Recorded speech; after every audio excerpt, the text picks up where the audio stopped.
just graduated in December, so it's only post-grad life isn't all what it's about. It's a lot of pressure. Yeah, it's only been a few months since I just graduated and experienced the real world, as they say. Previous to my graduation, I was a transfer student to San Jose State. So when I came here, I only knew about a handful of people. I didn't really have any friends, but I knew I wanted to get involved and impact San Jose State's community. Thankfully, I was blessed with the opportunity to be an orientation leader, and that actually carried over to me being a team leader for the orientation staff, which involved training and mentoring the staff for the summer. And then I was also given the opportunity to be the brand ambassador manager at Target College Night, which we unfortunately don't have anymore, but if you guys did attend, then it was a great experience.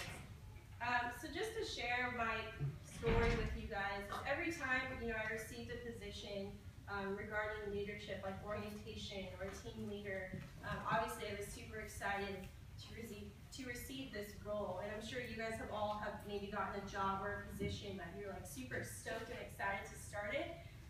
But for myself, as the trainings and everything kind of helped me really expose who I was as a leader, I began to doubt myself. I began to doubt, why am I even here? Do I even have the ability and the skills to lead these people? How am I supposed to impact San Jose State and the freshmen that are coming in? And to me, I always knew I was a leader, but I didn't know why all of a sudden all these things and issues that I was struggling with started to submerge. And then I realized I wasn't really taking care of myself. I wasn't really focusing on the pain and struggles and internal battles and insecurities that I only knew about, and it slowly started to affect the way I led others. So this presentation is going to focus on the importance of emotional health and how we can move forward from that emotional health and taking care of yourself. So what I want you guys to do is on the first piece of paper, I want you guys to list down at least 5 things that you want to do that you feel will benefit your outer appearance.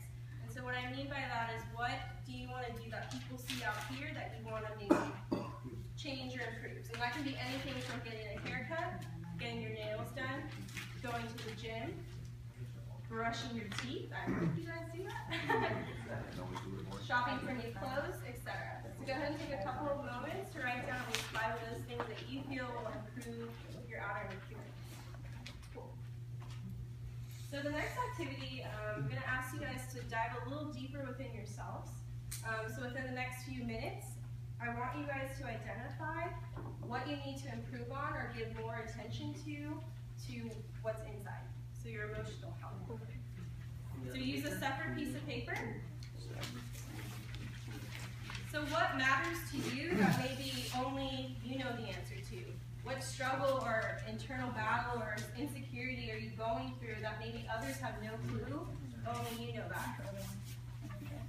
Then ask yourself, what are your weaknesses that aren't allowing you to grow and prosper as a leader and an individual? So go ahead and take a few moments. And examples, just to give you guys some, is maybe there is a recent failure that has happened in your life that is causing you intimidation for you to complete the next goal. Maybe you have communication problems. Maybe sometimes you are stubborn and it's hard for you to listen to other people's ideas. Are you too hard on yourself?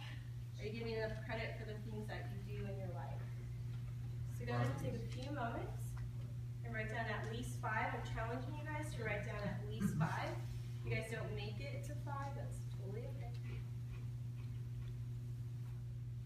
So the point of this is, we're so quick to fix what people see on the outside that we forget to fix what matters in the inside. It's not bad to care about your outer appearance. It's not bad to want to maintain what people see, but it should be a concern if you find yourself worrying about what people see here instead of here, especially if it affects the way that you lead others, whether it's in a job, with relationships, friends, etc. So the next activity, I'm going to challenge you guys to share with these people in the room.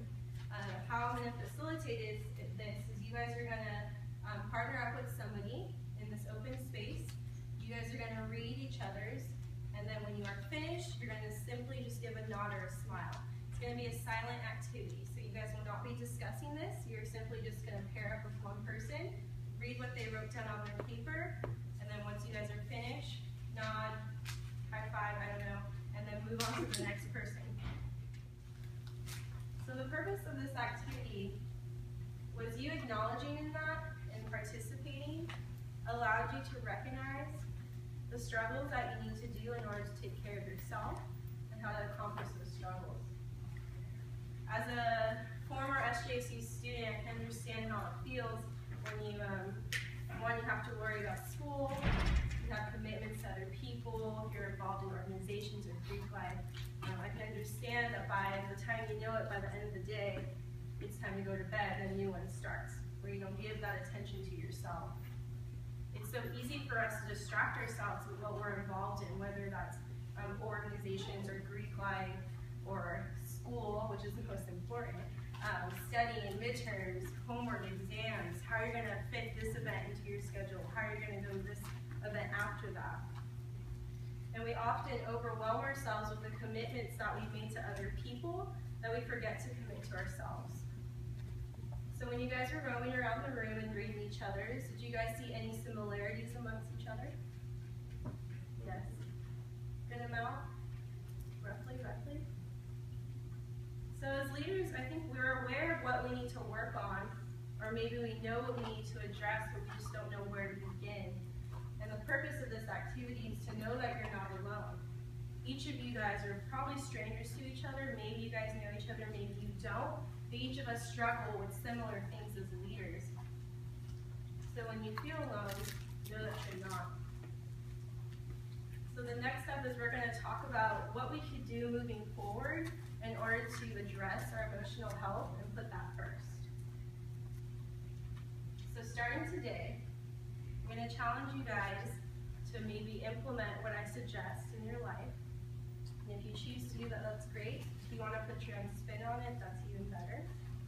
But here are 5 things that I challenge you with. So the first one is I want you guys to reach out to people when you know what you're struggling with and just don't even know where to begin. And what I mean by reach out to people, reach out to those who actually really care about you, who have your best interests, who are going to tell it like it is, who are going to give you constructive feedback. As leaders, we try to do everything on our own, trying to figure out, like, this is what I have to do, and it's my job, that only I can do it, and sometimes we can't. Once you admit that to yourselves, and you ask for help, things might be a little bit better. 2, I challenge you to all change your mindset on how you view failures or challenges that come in your life.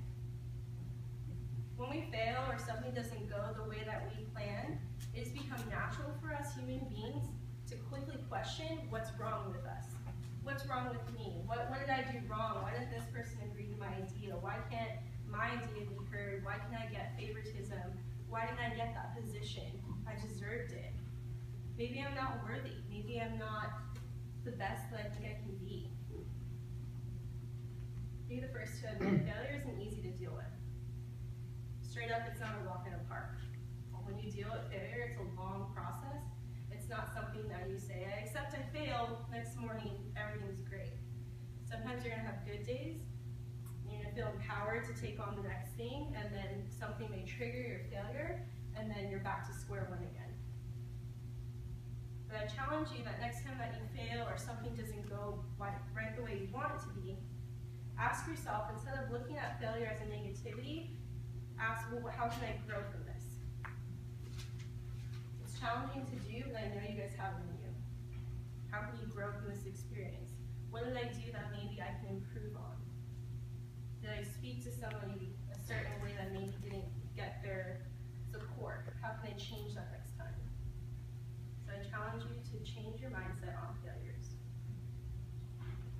The third suggestion is I challenge you to forgive yourself for the mistakes that you've made in the past.